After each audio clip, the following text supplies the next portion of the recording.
And we are live, Kelly. Thank you, Daniel. Hi, everyone. Today we have Microsoft Data Platform MVP Shabnam Watson with the amazing presentation of Incremental Refresh. And we also have Leila, the amazing MVP with in the Data Platform and AI categories with Charticulator. Join us for those presentations and so much more, and some giveaways starting now with the Power BI Community Show.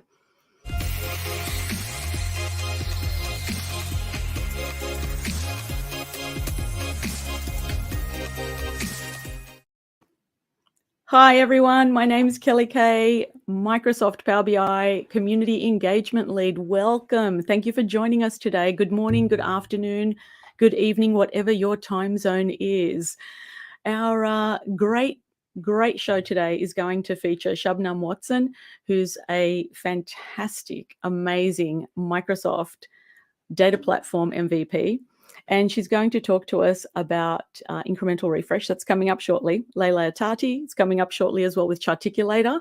And that's going to lead into a competition that we're going to have later. So stay tuned to talk about that.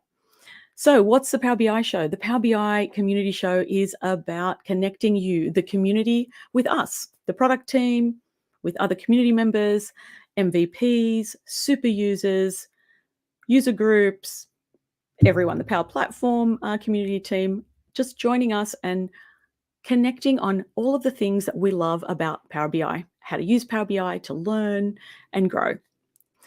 Today, we're going to talk about a couple of things coming up. So we've got some Dev Camp, and our Dev Camp is coming up on May 26. Now, that's with Alex Powers, right, Daniel? Ted Patterson and Alex Powers on May 26. Thursday, May 26, 11 a.m. Pacific time, yeah? You got it 100%. It's the custom functions and documentation in Power Query, so check it out. Yeah, I love Ted's Dev Camp, and I also love Alex Powers. Great presenter, always learn from both of them every time I join their calls. So please remember to join us there, mark your calendars. Okay, a couple of other things, housekeeping to remember. If you want to join our community, just go to community.powerbi.com. We would love to see you there. Okay, on with the show. We're going to first introduce our amazing data platform MVP, speaker, blogger, independent BI consultant extraordinaire, Shabnam Watson. Hi, Kelly. Thanks for having me. Hello, everyone. Thanks for joining us. It's going to be a fantastic demo. I can't wait. Yes, thank you. I'm so excited to be here. Well, we're going to talk about incremental refresh and hybrid tables, right? Yes, we are. Okay, and we found like there's a lot of challenges with some of the people who use incremental refresh or are trying to use incremental refresh, and there's a little bit of confusion. But today you're going to show us some great tips about how to use them, yeah? Yes, they are super easy to set up, and as long as you follow a couple of little tips here and there, they're super easy to get started with, and then Power BI takes care of the rest for you. Fantastic. And tell us a little bit about you're a BI consultant. Yes, so I have worked with Microsoft data products for 20 plus years. And during this time, my focus has been on analysis services and Power BI in the most recent years.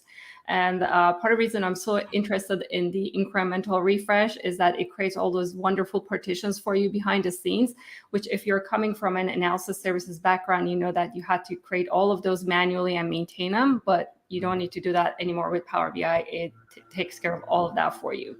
I know, isn't it fantastic? I love how our products evolved. You know, all kudos to the product team out there. Thank you so much. You know, and they listen to the community as well about what features to implement. So, you know, I love Power BI for that. Okay, so, you know, Shabnam, I didn't want to delay your amazing demo any further. So you good with getting started now? Yes, let's get started. Great, let's do that. Okay.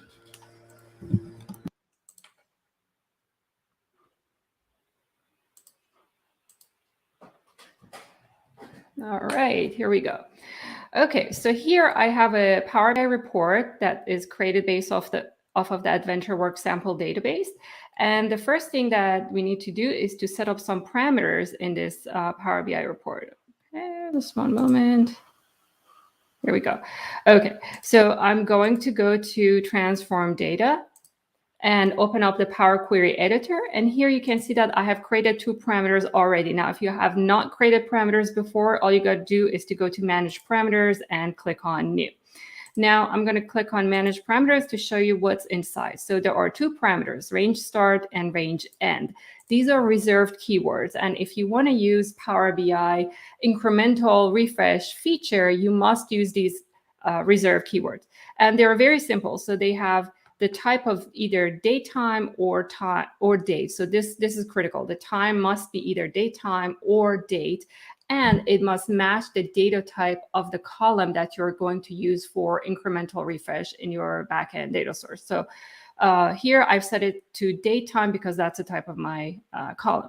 And then for the starting value, instead of working with all of the data, so I have 12 years of data in here. Instead of working with all of that, I'm setting it so that I only start working with data from January 2020 and forward. And for the range end, it is set to January 1st, 2023. So I'm going to click on OK. And now that we have the parameters, we can apply this to the order date column. So I'm going to go here, order date, and do daytime filters, custom filter. And here we are going to set the criteria for how we want the data to be filtered. So we're going to say it is going to be after or equal to, and change this drop down to a parameter, which will pop up the set of parameters that we have, range start, and it is going to be before the other parameter. Now, it is super important that you do not include one of the boundaries. So in this case, I'm keeping the right boundary open-ended so that it does not get included. If you use an equal to or before in the second one as well, what will happen is that when you set up incremental refresh, that day is going to be included in more than one partition, and then your numbers are not going to be correct. So keep in mind on that, and click on OK. And now this column is filtered. I'm going to say close and apply.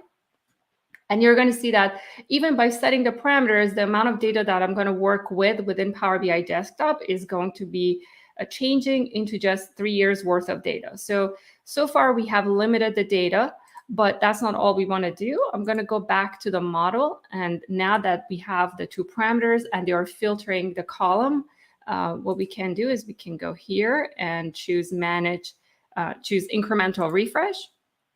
And now we can enable incremental refresh option. So what we're going to tell this is to start to archive 12 years worth of data.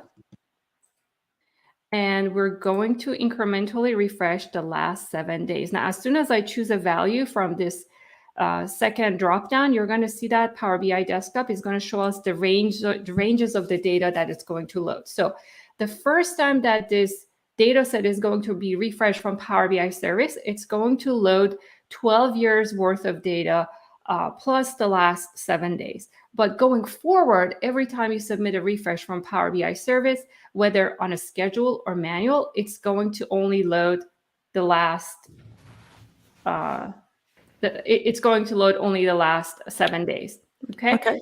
So I'd love to just jump in here. So basically, your incremental refresh here is making your refreshes so much more efficient. Yeah. Yes. So they're right. So you don't want to be reloading all of your historical data all the time, because in most cases, most businesses, their historical data doesn't change. So sometimes you have to go back a few days, sometimes a day, sometimes a few months, but past a year at most businesses do not need to reload all that data. So instead, you will just load your most recent data. Which will reduce, which has many benefits. It will reduce the time of the amount of time it takes for you to refresh, so you can actually fit in a refresh window, and it will put less pressure on your backend systems, and the refresh takes less time, so there are less chances of you running into network issues and other interruptions. That's fantastic. Refreshes will be more reliable. Thank you for explaining that, because I just wanted to make sure everybody knew the great benefits there. Sorry, go ahead. Sorry for okay, interrupting. so I'm going to click on apply. And now I'm going to publish this to Power BI service.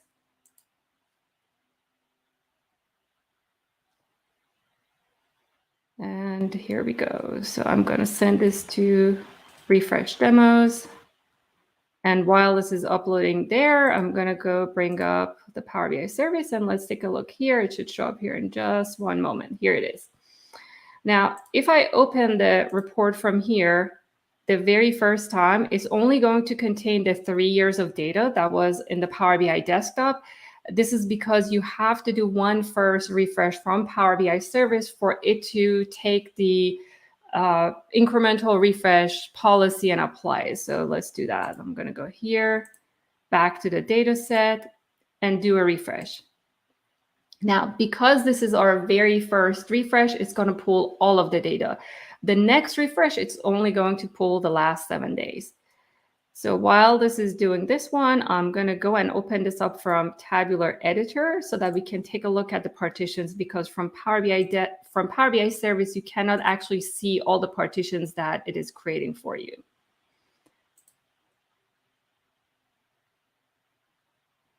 Okay, now let's go to tables. And this is our table, and look at the partitions. Now you can see that Power BI service created all these partitions for us. So it created yearly partitions and 1 quarterly partition, 1 monthly partition to get us over into May. And in the May, it has created daily partitions all the way to May 9th. Now, if you look at the timestamps of these right now, it says 6:11 p.m. and this is UTC time. If I go and refresh this from Power BI service next time, it is only going to update the last 7 days. So let's do that. So now if I go back to Power BI service and issue a refresh again, this time it's going to go faster.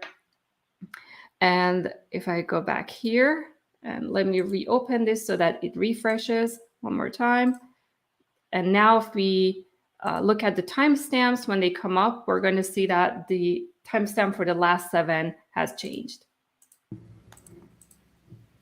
So now let's look at the ones that has not been updated. So 6:11 p.m.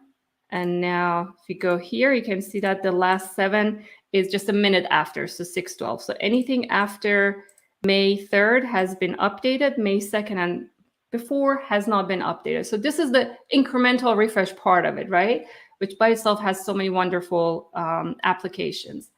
Now I'm going to set up the hybrid option to show you how this very last partition can change from import to direct query, so that when the backend data changes, you can see the results in a Power BI report right away. Okay. So all I got to do is to go back to the same table, to incremental refresh, and enable this last option here. Now you see that when I click this one, notice how this message here changes. It says right now up until May 9th, but if I click this, it goes up until May 8th. So up until May 8th is now going to be imported. This May 9th data is going to be left in direct query. Okay, so I'm going to click on apply and publish this back to the service one more time. And remember, in order for the new policy to take effect, we have to do a refresh from Power BI service. Okay, so let me go here, go to Power BI service and do a refresh.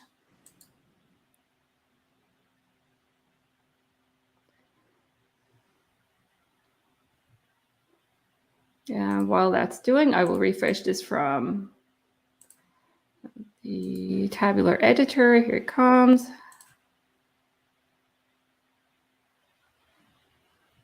Right, go to the tables, partitions, and now you can see that this one has changed. So now it says May 9th and onward, and its storage mode is now set to direct query here.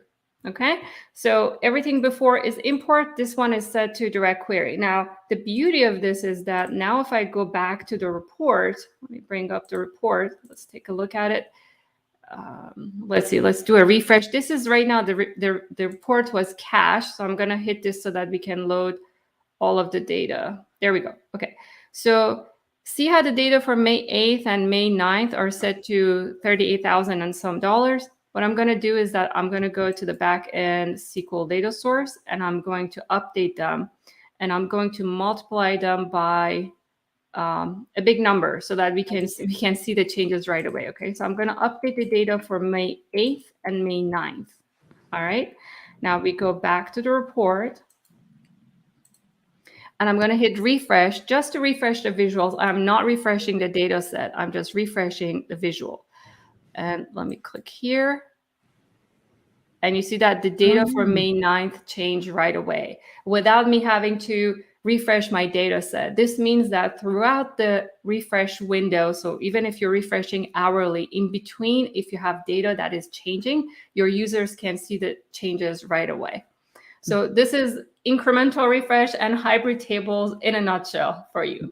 This is fantastic. And we had a couple of comments here on YouTube on the chat saying, really well explained. So thank you. Thank you so much. I mean, this is going to save people so much time, Yes. It's so much time. Thank you. How much time do you think it takes to set it up? I mean, it was a very quick demo here, but if you had, yes.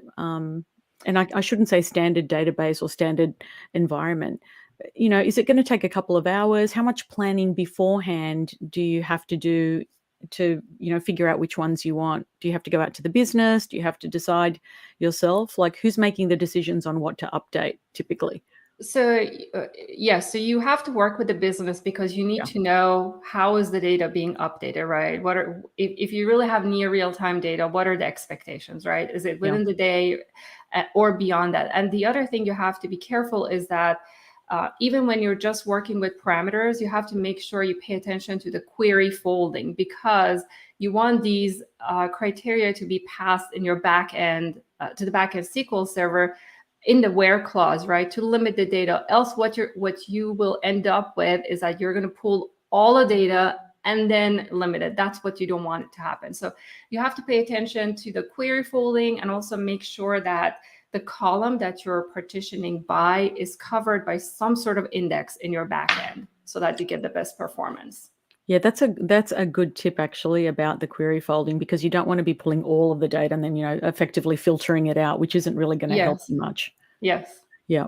No, absolutely. And so, talk with the business, figure out what you want refreshed, and then go ahead and implement. And it doesn't take that long, does it? It does not. No, the rest is super fast. Awesome. Well, Shabnam, is there anything else that you can provide in terms of tips? You said query folding. Anything else that you can provide in terms of, what are the best practices?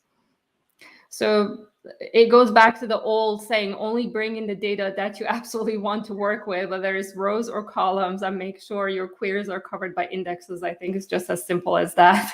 Okay, awesome. Thank you so much. And how can people contact you, Shabnam? So I am on Twitter. I'm active on LinkedIn. I also have a blog that you can follow, and I'm also posting some videos to YouTube. Excellent. So any of those ways, reach out to me. And I think you posted something on the community recently in our webinars. Daniel, was that in our webinars gallery? Yeah, absolutely. If everyone wants to go have a look in our Power BI community webinars and video galleries, Shabnam just posted a YouTube video all about this demo. So definitely check it out. The links will be in the show notes shortly. Fantastic. Thank you so much. And Shabnam, join us after, because Leila's going to do a demo shortly. And then, join us after for a chat if you're able to stick around. I will. Thank you. Thank you. Okay. Well, that was fantastic, everyone, don't you think? I mean, time saving, great ideas, great insights for your customers and for your business partners straight away without having to do a ton of work. So on to an amazing person. This is Leila Atati from Radicad. Leila is a data platform and AI MVP. So, we've got some MVP awards behind you. I can see there, Leila. Just a couple. And she's going to show us about a fantastic, I don't know how to describe it, but it's Charticulator. Basically, you can make beautiful visualizations with Charticulator. And I think, Leila, why don't you tell us a little bit about yourself, and then we Yeah, can sure. go on with Charticulator. Yeah. Oh, thank you, Kelly. Thanks so much for organizing this. I really enjoyed Shabnam presentation. So, Charticulator is actually is a tools that help people without no code create custom visual. So I think that's the best describe it, and is much easy to use. Okay, so great description. Low code, custom visual. Yes. Fantastic. Okay. This is why every time, we speak, I learn from you. So I love how you've simplified it. You've made it very easy to understand, like a great concept. Okay, so Charticulator. How did you learn about it? When did you start? What is it that you love about it? So I was involved with creating visual with R custom visual Python. And also creating there, and it took me a lots of writing code. So more than like, for example, 100 code line of the codes. And when I introduced in 2019, I believe with that, and I created a simple chart that's in R, I wrote about 200 line of the code to make it work. But here, I just with 5 minutes, I created. Then I said, "Oh my God, that can be really helpful for other people." And That's fantastic. yeah, Okay, I'm and I really know, inspired. and you're part of a fantastic organization, Radicad, and you just had the Power BI summit. I think you had one in New Zealand recently. Yep. Yeah, so we just in March we have a Power BI Summit, and now we are going to have a conference AI and Power BI in Auckland, hopefully soon in July. Fantastic. And I'm looking forward to that very much so, actually. All right. So, well, without further ado, we would love to see how you have a low code option here for Charticulator to create custom visuals. And stick around, everyone, because we may have a competition coming up in the community that you can win stuff like, I don't know, maybe some Power BI socks that have been very popular on Twitter lately. I don't know if everybody knows. So we might be able to organize something like that soon. So, yeah. Anyway, over to you. Thank you. Thanks so Thanks, much. Leila. Thanks so much. So as I explained with chat with Kelly, so Charticulator introduced in 2019 that actually help us to create kind of the no-code environment for creating custom visual. There are many ways of the creating visual in Power BI, but this one is the way that you don't need to write any code. So Charticulator was introduced actually as a project from Microsoft Research that now is part of the Microsoft product team. So they started with that. You're able to create different type of visuals with it, your own and your customized axes and the shape. You can create your own axes beside just Y and X axis over there, and create different kind of the visuals. So let's see that how we can actually works with that. So the initial platform that we have for Charticulator was actually here. So if you go to charticulator.com, that's the first place that actually Charticulator can. You also able to use Charticulator recently in Power BI desktop. That means that as a custom visual, you're able to go to the get more visual, and it's come as a custom visual. So if you search for Charticulator, you will see that now it's actually become part of the custom visual, and you're able to actually to add it and use it inside Power BI. So that's also a development areas. For now, I'm going to just talk about the environment. So to access the environment, so you go to Charticulator website and click on launch. It's actually provide you a studio. It's an online studio that stores all of your kind of charts that you're creating over here. So I'm going to show you what we can actually create a simple chart. So the first place that we have is to get our data. I recommend that, for example, you want to create a chart, you have, for example, 1 million records of the data, just bring a sample of them, like 100 or 200 records of the data as a CSV file over here. And you can see we have a place data to actually drag and drop our data over here. So I click on the open and to get the data over here, and I'm going to create a simple one that is a pyramid chart over here. So as you can see, I can see there are different places here. There's an area that shows the fields. You can see your data over here. So in my example, I have sales information for female and male, and also I have the age range over here, and the female and name are numeric, and the age range is a text value over here. So what else I have here? I have a concept name glyph. So glyph is actually a place that you specify for each of rows of the data what symbol we should have, what text, what label text we have. So it's for the each rows of the data. And you can see the glyph also specification over here. Another concepts that we have that actually is chart area, that's kind of talk about the general layout of data. So here I'm going to add the age range to my y-axis, to the y-axis. So I want to see it over here.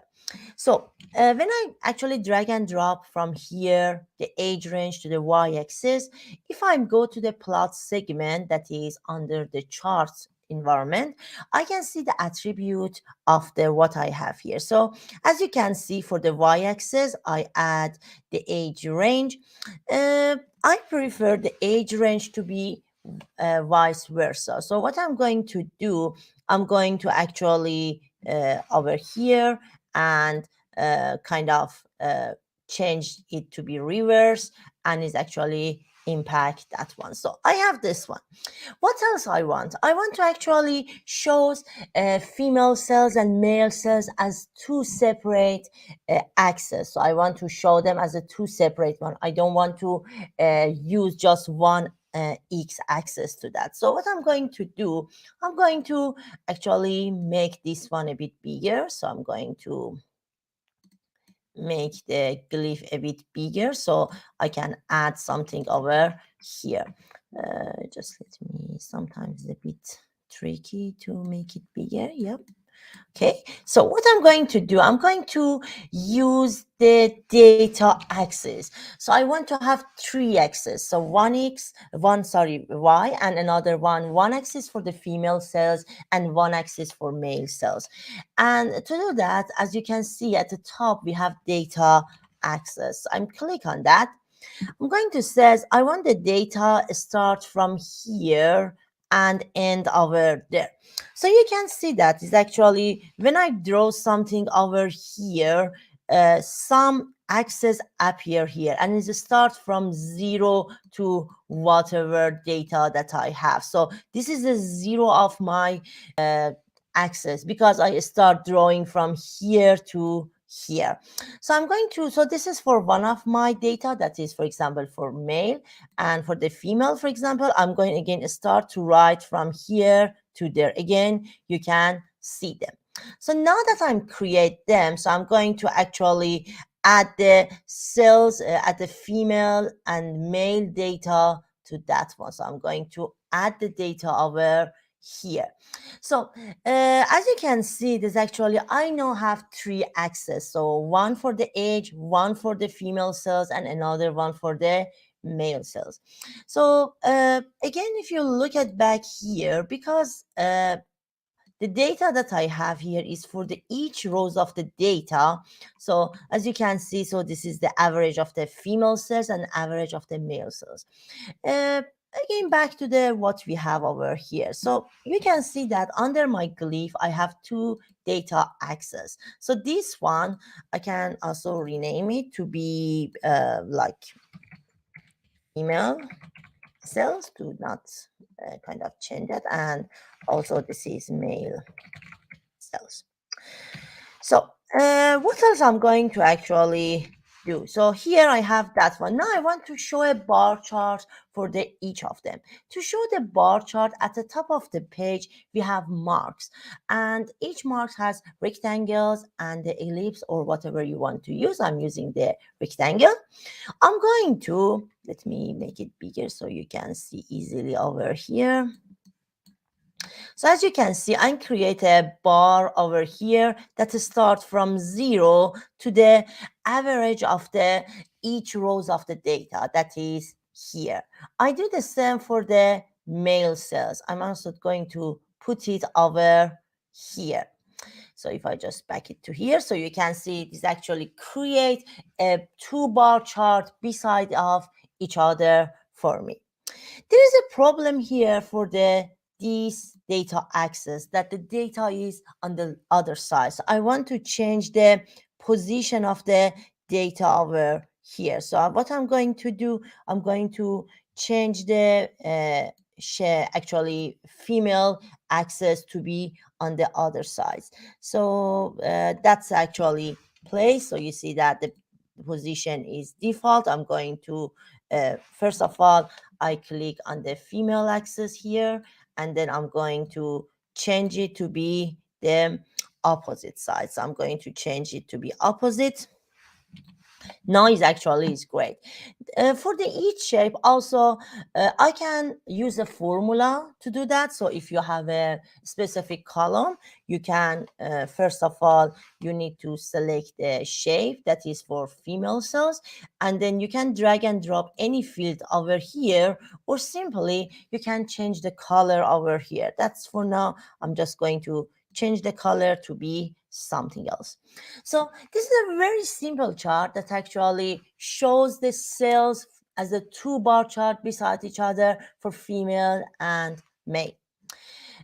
Beside that, you also may want to add the ticks to show the data label. So that's also possible. So let's go and add the text over here. So as you see at the top, we have text and text box. So text is actually referred to a label, data label for each rows of the data. That means it's go to the glyph, and text box is used when you just want to put a label for the entire chart or for the data access. That time use the text over here, and I'm going to put them beside here to kind of make it better. And just to make sure that you put it in a better way.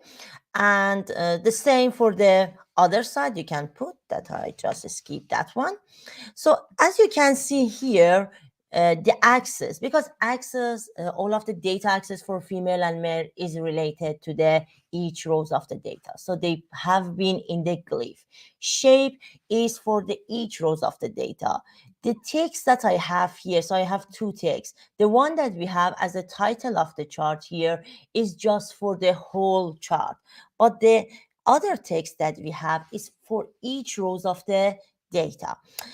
So for this one, I want to show for example, the female data. So it shows me as a data label. I can kind of make it smaller so we can see it better.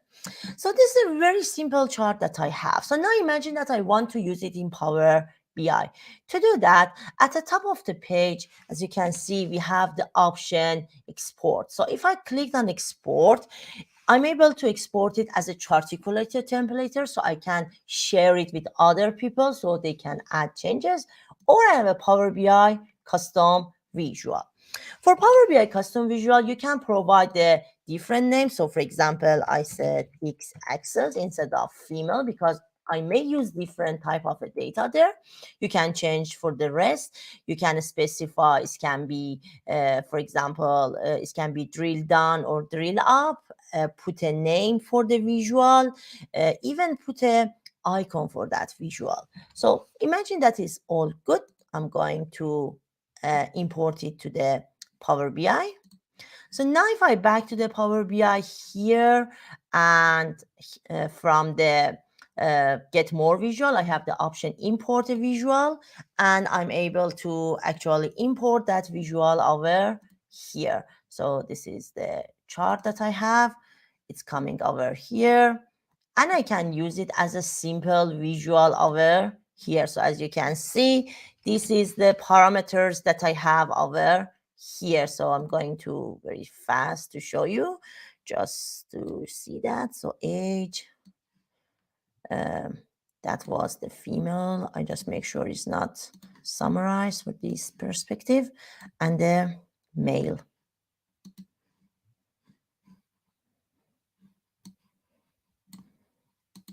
So you just make it to be a bit.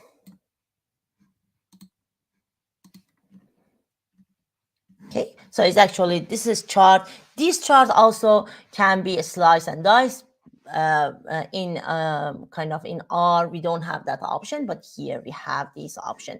Also, there are some settings that you can set it up. For example, the name of the chart, you can change it to be, for example, female and male. So you can kind of change the chart name over here. Some of the specification you can change, but not all of them.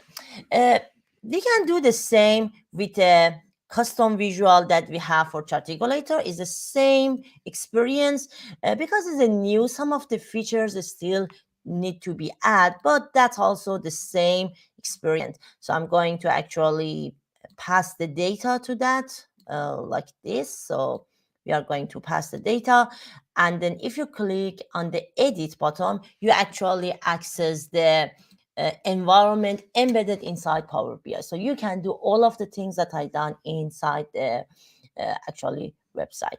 I will post, I still didn't post this video into the community, but I definitely will post more detail about how to create different visual into the community, Power BI community, so you can access them. So hopefully today or tomorrow. This is fantastic. I'm just looking at how many things we could probably build, how many visualizations we can build like this. It's super interesting. And it went from research and now it's in the product. It's in the desktop. Yeah, it's on app source. That's correct. Exactly. Yeah. Okay, so how many have people created different types of shapes, or do they, usually start with bar charts? They can create different things. So if you go to the Charticulator gallery, you will see what kind of the option is scatter chart, bar charts, KPI. So you can create different things. Yeah. That's fantastic. Okay, so if I'm starting off with Charticulator, I'm brand new to Charticulator. What are the top 3 tips you would give me? So first of all is that actually the data that you created, be careful about what shape you want to create and provide the appropriate data to that, because based on the each chart, we may have a specific data. And also one of the things that we don't have the image URL still in that. So I think very soon will become. And I can say the documentation in Charticulator website also can be really helpful. Okay, and do we have a Charticulator link here, website link for more information for people on how to learn? And do we have that, Daniel? If not, we can post in the show notes later. Yeah, the show notes are updated, so if you check it out, you can find Leila's links as well as the Charticulator stuff. Yep. Fantastic. I think this is super, super cool. I'm sure people are going to come up with some brilliant ways to use Charticulator. And in saying that, what we'd like to also say is that we will be launching a competition, Leila, on Charticulator. And I'd love for you to help us maybe pick out some really good Charticulator examples, and we will be giving away some Power BI giveaways like socks and maybe a couple of t-shirts. The socks are here. They're huge right now. Power BI socks. We've got some Power BI lanyards here as well that we'll be giving away, and a couple of other things. And so if you're interested, in learning Charticulator, please go ahead and do so now. And next week, join us on the community. You'll see a post about the Charticulator Challenge. So the CC, Power BI Charticulator Challenge. Say that 3 times fast, right? And we'll be asking everyone to go learn Charticulator, post some of your examples, and stay tuned for some of the details on the community. So, yeah, Leila, that was fantastic. Thank you so much for joining us today. Really appreciate your time. Thanks so much. Thank you. It's great to present over here. And I will post all, I have 3 videos that I will put into the community website now today. Oh, great. Like in our webinars gallery? Yeah. Yes. Oh, so everybody go to community.powerbi.com, register, and go and have a look at those fantastic videos so we can learn more about Charticulator and get ready for the Charticulator Challenge next week. Well, let's bring Shabnam back on. And also I wanted to, well, firstly, thank you, but also wanted to do a shout out to our fantastic community managers. That'd be Heather Hernandez, Natalie, and Eileen. And we just wanted to say thank you so much. You know, Heather, Natalie, and Eileen keep the trains running on the community. So, you know, with our forums, etc. So everybody say hi. Hi, How are you today? everyone. So happy to be here. That was great. Both Shabnam and Leila, that was awesome. Great demos, good response from everyone. They really like the information. So this is a great way to present it. Thank you all. Yeah, it's everyone's just learning from each other, and that's what community is about, right? So we all learn from each other all the time. And you know, one of the things I know that Natalie, Eileen, and Heather have come across, and probably you too, Shabnam and Leila, is that you know, people think that they have to know everything about Power BI straight away. You don't. Everybody, you know, learns at their own pace, and not even all of the product teams know everything about Power BI. You know, so you know, we're all learning here together. Don't be afraid of it. Come and use it and ask us questions on the community. The community is here to help you so much. And if you want to learn even more, you can join a local user group. And you just go to the user group section in community. And I think we have the link there, which is aka.ms Power BIUG. Join a user group or become a user group lead if you want to help teach or present. It's a great way to learn and connect with those who love Power BI like we do. Well, thanks, Natalie and Eileen, and everyone. When you're on the community, thank you so much for asking all your questions. Just do a shout out to Natalie and Eileen sometimes. So, Leila, how can we get in contact with you? Oh, actually, that's my Twitter and also LinkedIn that I share with Daniel. I mean, that's will be shared soon. So, and also, I mean, via my email, definitely they can. Okay, so Twitter, you think, is the best? Twitter and LinkedIn is the best. Twitter and LinkedIn, and also they can go to Radicat as well. Yes, of course. Yeah. Okay, fantastic. Now we've got those 3 videos coming up, and they'll be ready today or tomorrow on the community. I do my best today. So today is 7 a.m. So I do my best to upload it before lunchtime. Thank you, and thank you so much for joining us early. It's, you know, you're in New Zealand, yeah? Yes, New Zealand, Auckland, and it's a bit rainy today. And Shabnam, where are you today? Where are you located? I'm in Atlanta. It's nice and sunny here. Nice. That's fantastic. Yeah, it's a bit sunny today in Seattle, but I think we're going to get rain again. You know, it's not quite August yet, so we're not counting on the great weather yet. Okay, so all right, we've got a couple of reminders. We want to make sure that people with your with our incremental refresh and our hybrid tables, you've got to remember your query folding. And then what Yes. else was it? Make sure that the column that the partitioning is based off of is covered by an index in the back end so that the queries run optimally also on the back end. Okay, fantastic. And then for you, Leila, for Charticulator, a couple of reminders. Go and look at the documentation. Yeah, definitely go to the to the documentation, and also if they want to import the data from the original, just get a sample of that, not the whole thing. So that's actually because it's become a bit slow. But also, of course, they can use the desktop one at the custom visual that we have for chart. So custom visual to create a custom visual. So I can say that's the best thing. That's fantastic. And look, we're always here on the community, ready to answer questions on our forums. I know that there are a lot of people that are active. We love our super users and our MVPs. We'd love to give away a couple of things. I've got a couple of copies, because speaking about community and culture and being great with each other and learning from each other, I have a couple of copies of a book I'd like to give away. So can anyone guess what book I'm giving away today? I'll give you a hint. Hang on, it's this hand. I always do the opposite. So here we go. It is Trust and Inspire by Stephen M.R. Covey. So this is a fantastic book about leadership. There's so many things about developing others and unleashing the greatness in others, as they put it.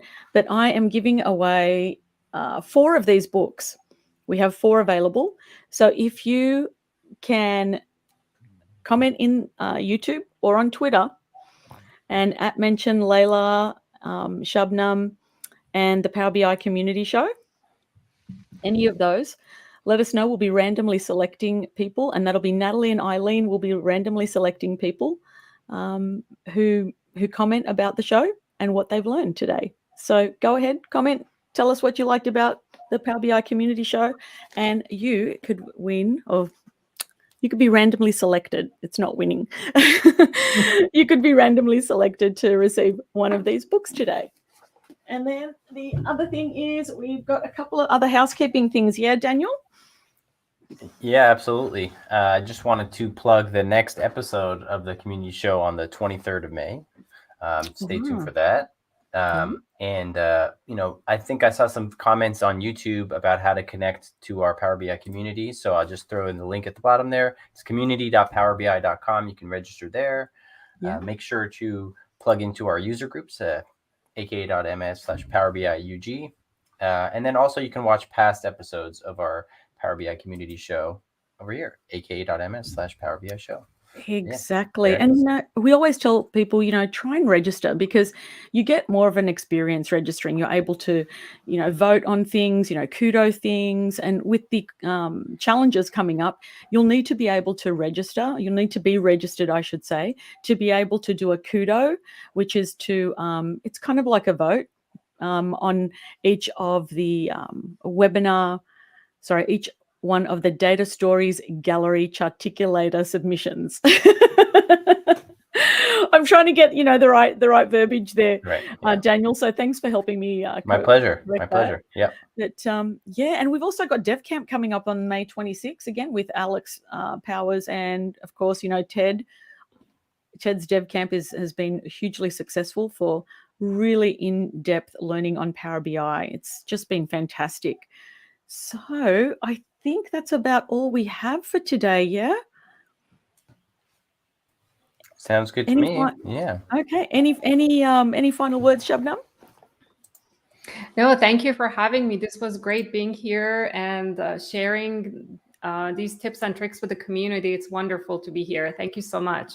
Oh, you're welcome. Thank you for being here. And Leila, any other final words you have? Thanks. It was so great to present, and I'm happy the competition coming up. So I do my best to participate, and also will soon upload the videos to the community. Fantastic. And remember, everybody, we really love the community. Thank you so much, Leila and Shabnam, for all you do for the community. Love your work, love your sharing and learning. Okay. Now with that, hopefully we'll see you again soon. And with that, I think we've come to the end of the show, haven't we now, Daniel? Yeah? Yeah, we're all set here. Thanks again, everyone, for tuning in. And it's really, it's so cool to see everyone chiming in and telling us where they're, dialing in from and watching the show. So keep the comments coming, and we'll see you in a couple weeks. Yeah. Yeah, thank you so much, everyone. And I always shout out to Daniel because Daniel's a little bit shy, and we want to make sure that everyone knows that Daniel is the producer of this show. He's giving me funny looks on the other monitor, so that's why I'm laughing. Okay, everyone, remember community.powerbi.com. Register, join our Charticulator challenge that we're going to launch next week on May 16, and we'll see you in the community.